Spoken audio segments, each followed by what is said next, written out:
Let me take you back to a year ago and paint you a picture.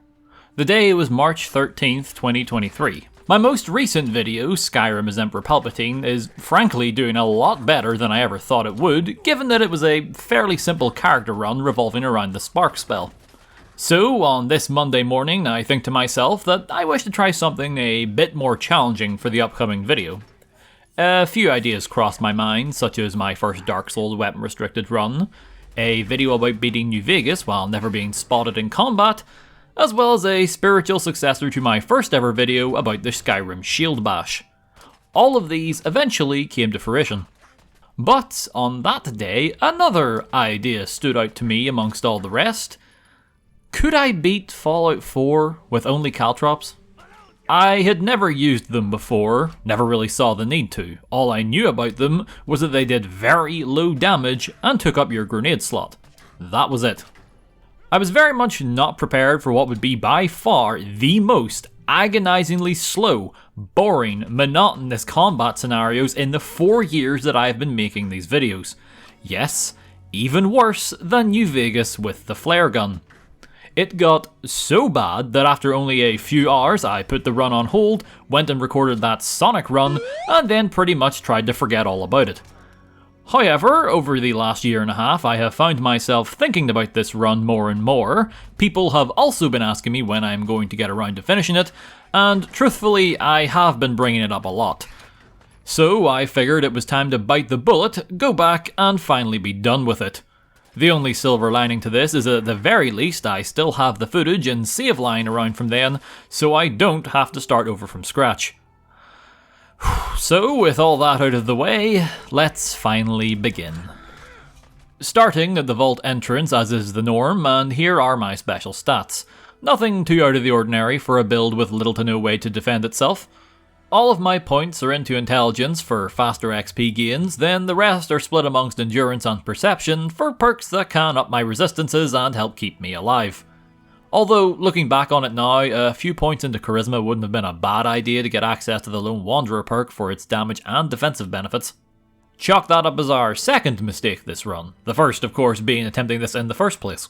Making it outside, I immediately return home and use the baby book to round out my intelligence to max. Seemed like the best idea at the time. On to actually getting the caltrops, and if there is one nice thing that I can say about them, it's that you have access to them right away from the get-go. All you have to do is craft them at a chemistry station for 5 steel each. That's not a lot, but as it will soon become apparent, it adds up. I'm jumping ahead there, so for now I spend a solid 10 minutes scrapping literally everything in Sanctuary that may give me even a smidgen of steel. After my recycling rampage is over with, I head on over to the chem station to see just how many we can create. After all that, we get just around 100. Although I also noticed the poison variant while I was here. Base caltrops inflict 5 damage, whereas the poison ones do 7, along with an extra 4 poison damage on top. So they are literally just better in every single way. The only slight hiccup is that they need the chemist perk to craft them.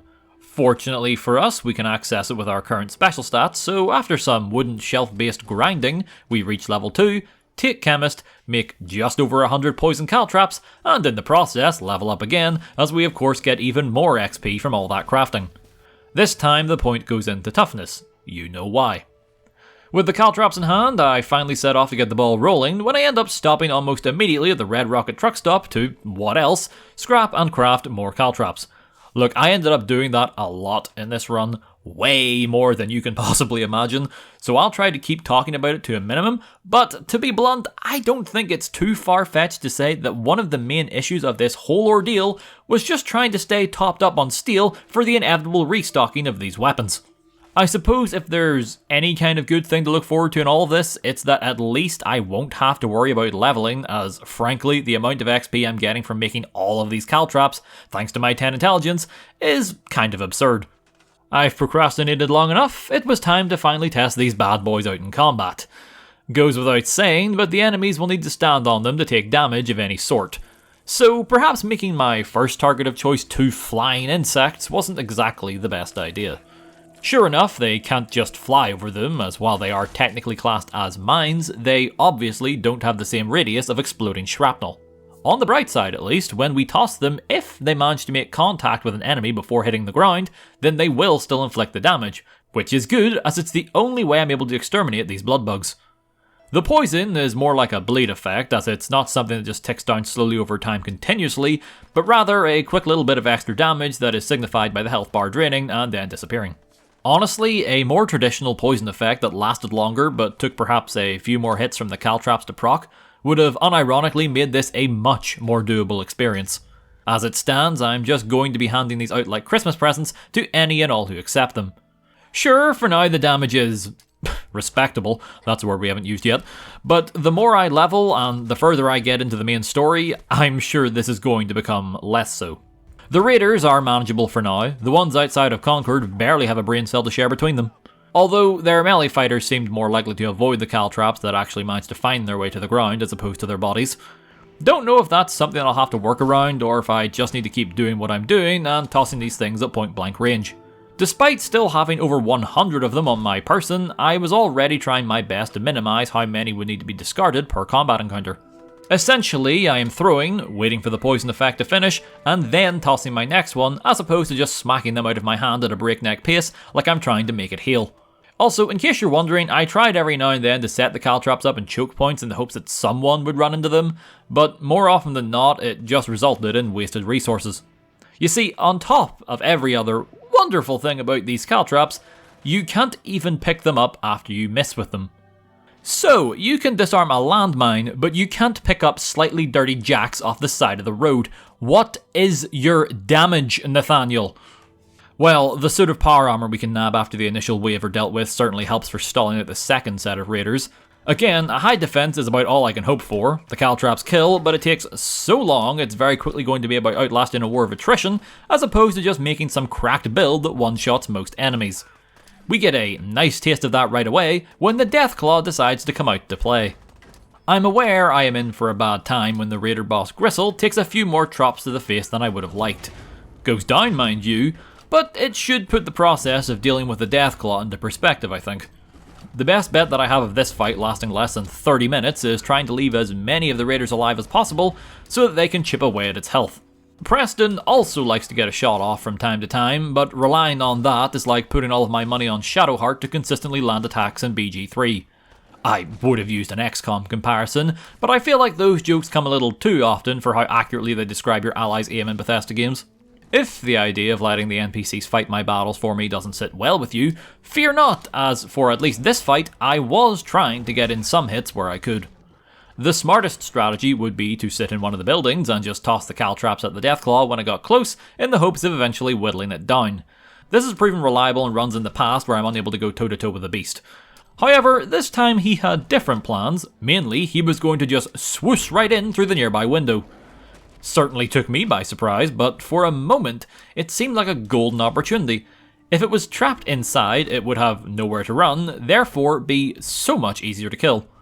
Sadly, those hopes are dashed almost instantly as it effortlessly slips right through the doorway and back out onto the main road. It seems that doorways are to deathclaws what stairs are to cows. They can easily use them in one direction, but turn the tables and suddenly they are in a world of confusion. It was around this time many of the other raiders who were taking shots from the safety of other buildings decided that for some reason they wanted to get up close and personal with Mr. Claw. That short story ends exactly how you would assume. Shall we just cut to the chase? So, the rest of this encounter is a lot of this.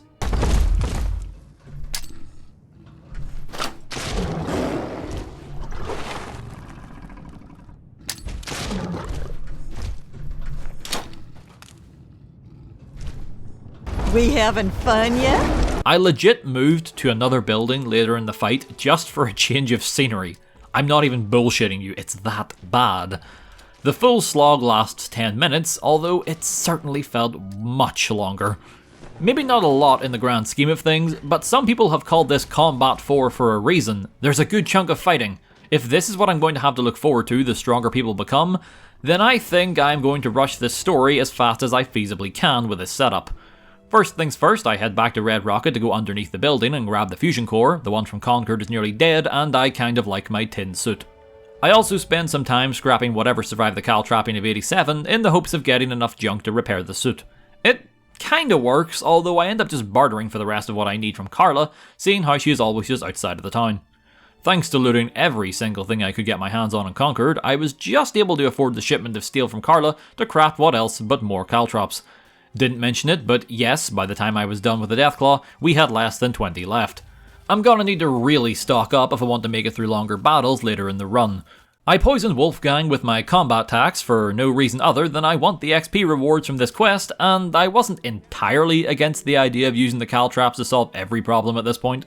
That said, I may want to rethink that, given that I was already deciding to hard lock on what faction to side with. It's the Minutemen, and I will now explain why over footage of me recruiting the other settlements, lest I repeat myself for another 5 minutes. The Minutemen are the fastest route to the end. You can finish the game almost the second you set foot in the Institute, assuming you have recruited enough settlements before that stage, and then declare the Institute your enemies. Sure, you then need to go through with defending the castle, but I will take that over the alternatives. The Brotherhood, I'll need to clear out all of Fort Strong with caltrops. That includes a behemoth and at least one mutant with a missile launcher. No thank you. The Institute, fighting the entire Brotherhood force at the airport. Need I say more?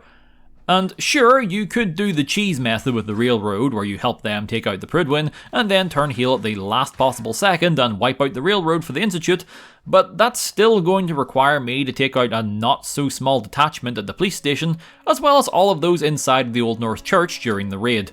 That last paragraph also doubles as why we are not going down the railroad side of things, obviously. I also don't like them, and personal preference is important after all. You are probably all wondering, well, what about fighting the Mirelurk Queen? And you are right, I'm sure that's going to be a problem. But you see, as of the time of writing this, I haven't recorded that fight yet, so we shall find out together. Anyway, back to the task at hand. As you saw, I cleared out Corvega and Olivia to get 10 Pines Bluff and Abernathy's farm settlements, as well as dealing with the ghouls at Sunshine Tidings to bring that into the fold also. From the Corvega assembly plant, I decide to start heading south for Diamond City. After all, it's essential for the main quest, plus has some good vendors who will hopefully provide me with more steel to satiate my strange hunger. Not much happens on the way, ran past a few ghouls in Cambridge, won't gain much from fighting them, really all I do is lose more caltrops if I fight them. I'm sure Dance can handle them himself. Besides, I end up using a good chunk of them anyway not 2 minutes later, as I decide to stop off at Hangman's Alley to add yet another settlement to our list. The raiders are now mostly all scum and psychos. Well, they always were in a literal sense, but I mean, that's what ranks they are now. This means, you guessed it, they take more caltrops to put down, and deal a good bit more damage in return. Granted, I am also only wearing a power frame with a damaged helmet, so that's definitely a factor in our decreased survivability. Luckily, Hangman's Alley is pretty crammed with a lot of small structures in and around it, so we have a lot of cover to work with during the shootout. Circling around one of the makeshift buildings and tossing to my heart's content was an oddly effective way of slowly draining them. Once more, I tried setting the caltrops up in areas they would need to walk over. Still faster to just chuck them at them in close quarters, but at least, unlike in the museum, they did step on them this time. It's the little victories that will get me through this. Once I'm done, I'm back to under 100 once more. But at least we have a new settlement. Can never remember exactly how many you need to trigger the Minutemen's finale, but I feel like it's either 7 or 9. Regardless, you know the drill, scrap and more caltrop. Level 10 now as well, if you want to know what that's looking like, here you are. Mostly just more defense perks like I said, although I took a few levels bumping up my luck. Figured I may be able to squeeze even just a tad more damage out of this if I get bloody mess. Getting mildly distracted, I halt my journey to the big city to help Preston some more. This time it's off to the Starlight Drive-In. Thankfully, this one is always just mole rats, and they have such a little health that, for once, I have nothing negative to say about a combat encounter. In fact, it's actually kinda good. I can skin them and then take their meats to cook up for some effective healing supplies later. Once we take all the steel from here, we are back up to 243 poison caltrops. Someone count how many times I say the word caltrops in this video. I'll pin the first comment that figures it out. Anyway, my next Minuteman quest is for Oberlin Station. It's kind of on the way to Diamond City, so I head over there right away. They want me to clear out ghouls over in College Square. Ghouls are kind of a pain in the ass to fight with how fast they move and jump all over the place. So I ended up foregoing that for now, and instead briefly marked Diamond City before making quite the detour of running over to the Adam Cat's garage. Long story short, the plan was to pickpocket the fusion cores out of one of their suits and then take it for myself, as they are much better than my rust bucket. Sadly, I lack the skill to do so, so the trip was ultimately pointless. Who knows? Might find some use for them later. Oddly enough, there was a empty suit just sitting out in the open, but for whatever reason, there was just no way for me to get inside it. It's like it's taunting me, and frankly, I think that's mean. Nothing much can be done about it, I'm afraid, so I just fixed up my own armor and then made the decision to go and free Nick. I felt like 200 plus trops should be enough to get past the mandatory triggerman in the vault. To put things into perspective, it takes almost 40 of them to just kill the handful in the entryway before we even get down to the platform, let alone the vault itself. Yeah, comes as no surprise, I dart past every single triggerman I lay eyes on. The power armor comes in clutch once again and keeping me alive. Don't really know how doable this would be without it, or realistically how much of my sanity would still be in check after the fact. The other saving grace ends up being Nick himself. Not in the sense of him helping fight off the triggerman, at least not yet, but rather, when I rush into the room where you free him, I was expecting I'd only need to deal with Dino.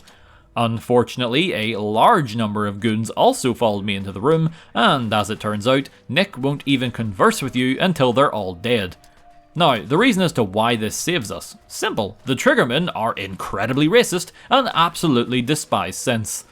It's the only explanation I can come up with, as whenever I opened the door to the Overseer's office, where they were keeping Valentine, they all proceeded to just ignore me and focus fire on him. Sure, he would go down after he took enough damage, but it wouldn't be very long before he popped right back up and started to draw aggro all over again. This was the perfect distraction for me to carefully take out the others while they were very busy with the dismantling. A few of them would eventually shift their focus over to little old me and my tic-tacs of doom, but by the time they did, victory was already at hand. I got a slightly more aggressive line of dialogue from Nick for once whenever I first approached him. Can't really blame him, he was getting used as a punching bag for the last 5 minutes. I do level up around here again, and now I take the Bloody Mess perk to see some extra damage. It's not a lot, in fact it's just the physical damage that goes up by 1 point, but I like to think that that will make all the difference.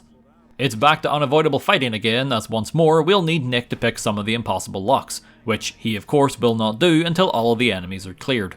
Just like our first meeting, he helps to keep the majority of the triggermen distracted, while I slowly, very slowly, pick them off one at a time.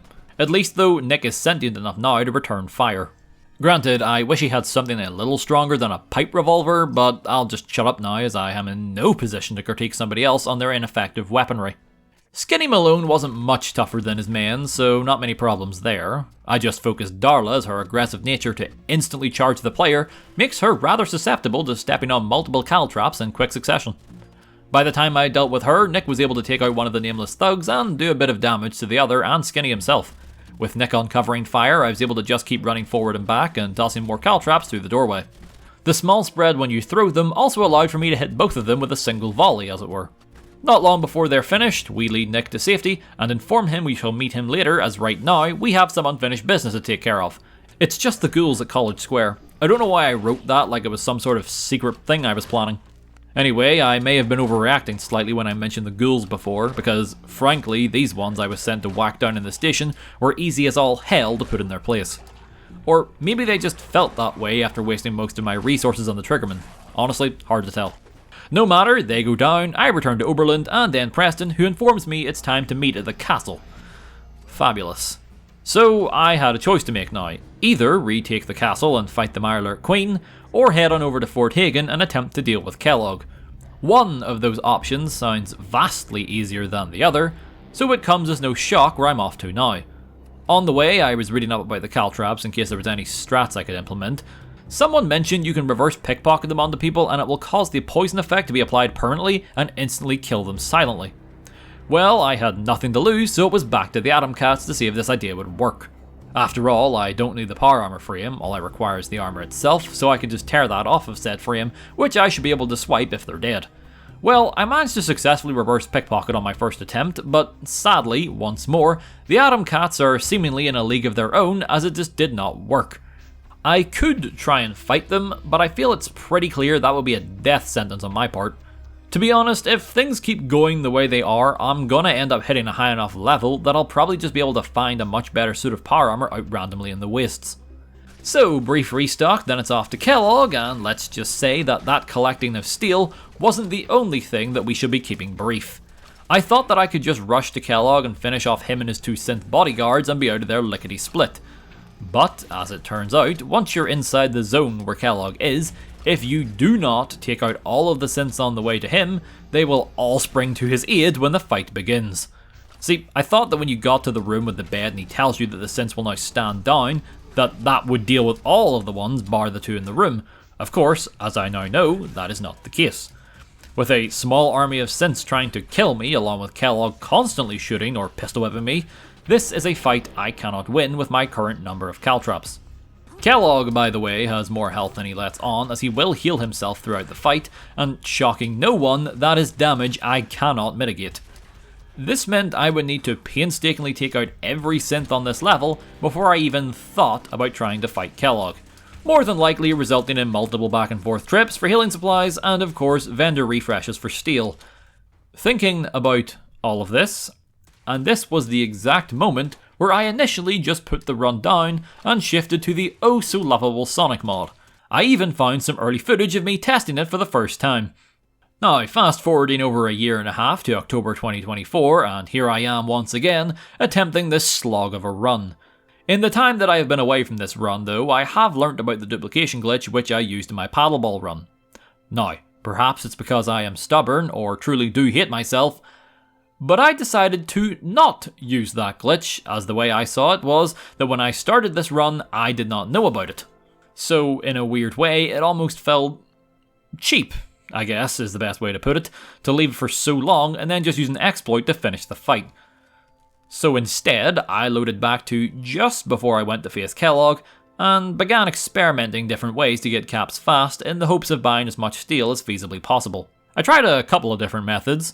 The two main ones both involve the settlement building, because if you know what you're doing, it can become a ridiculously lucrative way to just bring in the caps. My first thought was building water tanks, sleeping, and then selling the purified water. I also, for the first time in my life, used the animal cages to kidnap some Brahmin, so that I may set up a small fertilizer production line, so that I could then craft jet, and by extension jet fuel, which I could sell for a profit. Again, both methods can bring in caps by the thousands, assuming you have the relevant skills, production, settlements, and most importantly, patience. I did not. Well, what I mean is I was able to get a somewhat steady supply, but not all at once. So basically, I would get enough water and drugs to sell for a couple of steel shipments, make a decent amount of poison caltrops, and then have to wait a few in-game days plus some real time to get more product to sell for more steel. After about an hour or so of doing this, I managed to craft just over 500 poison caltrops. That said, this was not for the Kellogg fight, but rather I met back up with Preston and the world's smallest army to take back the castle. I had the Minutemen set up a firing line while I got the attention of the crustacean squatters and started laying down the business. For possibly the only time in this run, I was frankly quite surprised by how seemingly effective the caltrops were. Maybe it's just because they're green, but I assumed the Mirelurks would have a high resistance to poison damage. I'm honestly just glad to be wrong. Not going to pretend like the Minutemen and Preston aren't doing 90% of the work, mind you. This is even more apparent when the Queen shows up. I had zero illusions about this encounter. There was no way in hell I was going to be the main threat. The best I could do was run as a distraction every few minutes by tickling its legs and dealing with attachlings. I mean, I was more than happy for her to keep tossing her kids at me, as after all, each one of them was a source of meat that, when cooked, would be a surprisingly good substitute for stimpaks.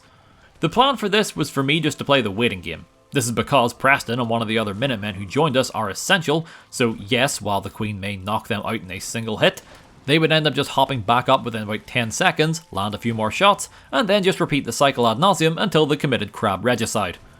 Due to them doing such a great job, I just spend most of my time in the interior section of the castle. Again, this turned out to be an oddly sound strategy, as I could just get the Queen's attention, sit there, occasionally throwing caltrops at her, while the other two continued to whittle her down with bug bites. It worked so well, in fact, that after about only 2 minutes of this, we were able to finally be rid of the Mirelurks. I obviously do not get the XP for dealing with the Queen, but that's alright. I honestly get way more than enough just crafting the caltrops that I really don't miss much from other sources.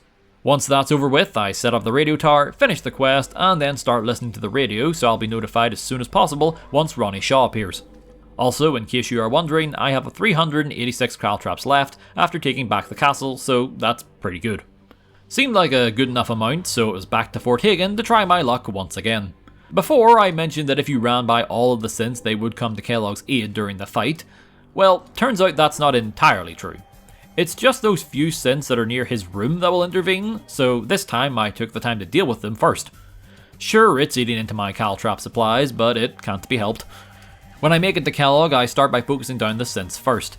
Figured I'll have a better chance of surviving if they're also not trying to beat me down throughout the ordeal. Thankfully, I have a good chunk of healing supplies as well, so I'm in no fear of prematurely dying. It's more of just a mental fight of patience and tediousness. There's a single silver lining to fighting the synths, I suppose, and that's the fact that if they step on enough caltrops, one of their legs might just pop off, rendering them incapable of moving for the rest of the fight. If that just so happens to take place in an area where they're out of the way, then even better, as I can just focus on Kellogg and the second synth, as there is no way for them to reattach their legs. Before long, a similar fate befalls synth number 2, and now it's on to the war of attrition with the man himself. It is a lot of circling around these old computer desks and either trying to leave traps for him to run over or carefully tossing them at the right angle so that they get stuck in his big bald chrome dome while he attempts to hide behind cover. It became apparent very quickly that despite having over 100 of them still left to go, that it wasn't going to be enough to take out Kellogg. I had actually hoped that he would hurt himself with one of his grenades that he occasionally uses throughout the fight, and at one stage I did manage to body block one and cause him to drop it at his feet, or at least close enough. Sadly, they seemingly do zero damage to him, so that plan was out the window. By the time I had only 50 caltrops left, I managed to drop him to half, but of course he then used a stim pack, so I was without a doubt not going to beat him this time. I simply do not output enough damage to offset that healing. You all may have noticed by now that Kellogg also doesn't take a single drop of poison damage either, most likely due to those implants. So I can't even rely on the slower and steadier approach of throw some caltrops, wait for the full poison damage to tick down, and then throw my next set. I basically just have to keep tossing them at him repeatedly. The only plan I had to offset the healing was maybe toss a massive quantity of caltrops down in a single area and then have him walk into them and hopefully inflict enough damage at once to outright kill him. So there's a little known trick if you're doing this on survival that if you don't have a fat man, you can just walk around behind Kellogg to this exact position and lay down a bunch of landmines, because as soon as the fight begins, every time, without fail, Kellogg will back away from you to find cover, so he will then walk into the mines and be one-shot. So I tried this, except with the caltrops, and made a very unfortunate discovery. Turns out, while yes, he will step back into them, he only takes damage as if he stepped in one of them. However, this also sets off a strange chain reaction and causes all the other caltrops to act like they were stood on, and then they all disappear. Kill me! Kill me! So, I cannot pickpocket them onto him for the silent kill, I can't pile them up for a chain reaction kill, and I seemingly can't just kill him slowly over time with him, because not only is he immune to the poison, but no matter what, he just keeps healing himself when he drops below half. I could have abandoned the run again, because if it wasn't painfully obvious, I am not really enjoying myself due to how tedious this has become. But I also did not want this run hanging over me again and going into another year. In the end, I said to hell with it, run's a failure, and just blew Kellogg up with a fat man. But I then continued on just to see how the rest of the game would play out if I was able to get past him. Hey, so future Nerbit back again. When I was editing this together, my curiosity got the better of me, and I decided to go back and give it another try. The only thing I did differently was drop the difficulty down to very easy. Now, I don't know if that affects his AI in some way, or simply gives him less stim packs to work with, but regardless, it worked, and after another long and grueling battle, I was actually able to beat Kellogg this time. So, while not technically part of the run for this video, you can seemingly beat Kellogg with caltrops, so that's neat. Anyway, back to the actual run.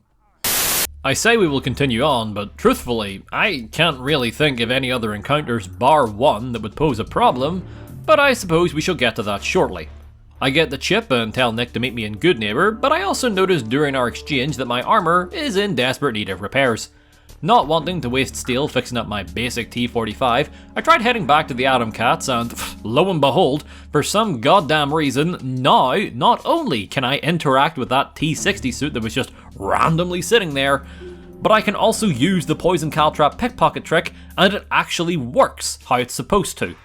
Maybe the next gen patch that came out between the first recording and this one fixed this somehow for me? I honestly have no idea. but frankly I do not care, as it has gotten me a shiny new Guy Fieri inspired suit of power armor and I'm all for it. There's a lot of busy work after this, such as making more chems, buying more steel to make caltrops, the memory den segment, and then sending any companions I manage to scrounge up to the castle, so that they'll be there to aid in the defence near the end. I also sprinted through the glowing sea to meet Virgil, as I saw no benefit in attempting to fight another deathclaw. One was more than enough, plus the courser was up next, and I wanted to save as many caltrops for him as possible. Speaking of, I also had a contingency plan this time, that being getting the hotboxed with Mama Murphy so that she'll tell me the courser's reset code. Turns out I wouldn't need it, thankfully, and here's why. Naturally, just like the glowing sea, I chose to avoid all of the enemies on the way to my destination at the top of Green Tech. Now, I know for a fact that you can pickpocket the courser, as I have done it before in one of my casual runs. With that in mind, the plan was to make use of a stealth boy I got so that I could sneak up behind him and then plant a poison caltrop on him to instantly win the fight. The tricky part is that the courser sees you almost immediately, and if he sucks you into dialogue, you won't be able to pickpocket him, and any attempt to end the conversation early starts the fight regardless. By ingesting some buff kit that I was able to craft during my Breaking Bad phase, I managed to slow down time just long enough that I could circle around to the far side of the room and plant the caltrops on his person. Well, it was almost all for nothing, as once again, like before, they seemingly do not work at instantly taking out the courser. Now, I would be much more enraged by this. However, I was able to swipe his stim packs, so if for nothing else, I only need to go through a single health bar of his, unlike cornflakes. That said, I was prepared for another slog of cat and mouse, but oddly enough, it wasn't really that. Like, every time I threw some and he got hit, I would just take a few steps forwards towards him, he would then back up a little, I would throw some more, and then so on and so forth. Doing this, I was eventually able to back him into the nearby storeroom. The cramped space left him nowhere to run, allowing me to just kind of zone out if I'm being real, all the while covering the floor with spikes that he was powerless to avoid. Much like his synth brothers, the courser also falls to the floor after sustaining enough leg trauma, and due to me taking his stim packs, he has no way to fix them. This allowed me to squeeze in behind him outside of his line of sight, and because I guess he is too proud to do a little butt shuffling on the floor, he will not turn around to face me, meaning I am free to let it heal once more until the courser is ready for the scrap heap. I then of course head over to the Old North Church, and through teeth gritted so hard that I am surprised they did not shatter, I ask the railroad for help in decoding the chip, thank them for their service, and then leave. That right there was the real hardest part of the run. I was just about to go and have Sturges construct the teleporter, but then I finally got the notification to meet with Ronnie Shaw at the castle, so I figured I'd quickly run through that little romp. Not much to say other than how the fight with Sarge went. Bottom line, I would have been made mincemeat in seconds if it wasn't for the T-60. That suit is the only reason I was able to survive his never-ending onslaught. The whole ordeal is rather similar to the fight with the Mirelurk Queen, only this time I was playing peekaboo with Sarge around the pillar in the centre of the room. By doing this and occasionally throwing caltrops at Sarge to keep his attention on me, Ronnie was able to land enough hits with her laser musket to finish the fight. As a bonus, I then got some more fusion cores from his corpse for my power armor. After, I went through with the building of the artillery, and once that was over with, restocked, built the teleporter, and then had the longest fight with Father, by which I mean he did not die in a single hit like usual, but rather had to unceremoniously trip on a few caltrops to his timely death. I then leave how I got in, return to Preston, only to be informed that I don't have enough settlements to strike back at the Institute. Well, I had a quest for County Crossing to rescue a hostage from Backstreet Apparel. Thankfully, you don't have to clear out the building for that one. All you must do is interact with the hostage, and that completes the task. That said, I did take out a few of the ones that were present in the first room. Simply put, it was refreshing to fight someone who didn't take upwards of 5 minutes to kill. Anyway, the day is saved for County Crossing, but that was still not enough, so it was off to Grey Garden. I picked them specifically because while their quest may seem rather daunting, what with all the super mutants and Mirelurks, in actuality, all you have to do is get the water pumps working again. The robots here do not give a rat's ass about whether you deal with the threats or not. This is kind of the problem with doing absurdly weak weapon runs like this. If the weapon, or weapons in question, inflict so little damage that every single mundane fight becomes a seemingly never-ending slog, then there is almost no reason to waste your resources, and it is in fact more beneficial to just move on. And move on we shall, as it's finally time to defend the castle. I have a few companions here along with whatever turrets I was able to find and build with the resources left in the armory. I get my hands dirty periodically throughout the fight, but my contributions are minimal at best. Eventually everybody goes down and I'm all that's left. Thankfully, I know a little trick that I remember using all the way back in my Fallout 4 as a group video. If I go into the underground section of the castle, which has me go through a loading screen and then return, everybody will be back on their feet. This time though, as I make my way inside, a few coursers and synths follow suit, so I instead opt to run through the underground section entirely and instead re-emerge inside the armory after Sarge. Well, doing so not only resurrects my fallen allies as planned, but seems to have done something to the synth invasion force, as I watch as the mission objectives immediately inform me that we have defeated 80, 90 and then 100% of the synths. Did not expect that, but I will take all of the assistance I can get at this stage. Once the forces are driven off, it's on to the final assault on the Institute. Not to be anticlimactic, but I used all of my caltrops pretty early on into the fighting in the main room as I rushed my way there as soon as we entered, as it's the only area you need to clear. I kinda then just ran in circles for a bit while Preston and the ever-spawning Minutemen put a stop to the synths. After that, it was a straight shot to slapping the pulse charge on the generator, and then hightailing it back to Preston. All the while, the power armor proved to be the MVP once more. We get teleported out, I mash the A button as fast as feasibly possible, ending the game and proving no, you cannot beat Fallout 4 with only caltrops. Or can you? This is now the part where I give my thoughts on the run, right? Only one feeling really comes to mind. It's over! Bottom line, question that people are probably going to ask. They might say, should I attempt this? And my answer will be, no.